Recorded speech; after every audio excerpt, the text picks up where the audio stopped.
Today, I'll walk you through how to add Google Sheets modules in Make, step by step from start to finish. If you find this helpful, be sure to like and subscribe, and let's get right into it. First, log into your Make account by opening your browser and heading to Make's website. Sign in and open your workspace so you're ready to build. Now click on Scenarios in the left menu. Then select Create a new scenario or open an existing one where you want to add the Google Sheets module. Once your scenario is open, click the plus button on the scenario canvas. This opens the app selection panel where you can browse all available integrations. Type Google Sheets in the search bar and click on the Google Sheets app when it appears.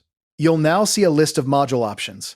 Choose the one that matches what you want to do with your spreadsheet. Common modules include Watch New Rows if you're triggering an automation from new data, Add a row to insert records, Update a row to modify existing data, Search rows to find information, or Get a cell and update a cell for more granular control. Pick the one that fits your workflow. Click Add Connection, then sign into your Google account and click Allow to grant Make the necessary permissions.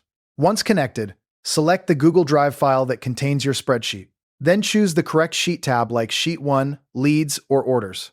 Depending on the module you chose, you may need to set additional configuration options. Some modules require you to select a spreadsheet ID, specify a sheet name, define column headers, or set up data mapping fields. If you're connecting this module to previous steps in your scenario, map the data from earlier modules into the correct columns.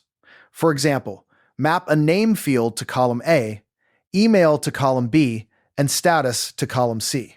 This tells Make exactly where to place each piece of information. Once everything is set, click OK or Save to add the Google Sheets module to your scenario. Now test the module by clicking Run once. Send or generate some sample data so Make can process it. Then open your spreadsheet directly to confirm that rows or updates are being added correctly. If something doesn't look right, double-check that you selected the correct spreadsheet and sheet tab, and that your column mapping is accurate. Once the test passes, turn on scheduling so your scenario runs automatically whenever it's triggered. And that's it. You have successfully added Google Sheets modules in Make. Your scenario can now read, write, and update spreadsheet data automatically inside your automation workflows. Thanks for watching, and I'll see you in the next tutorial.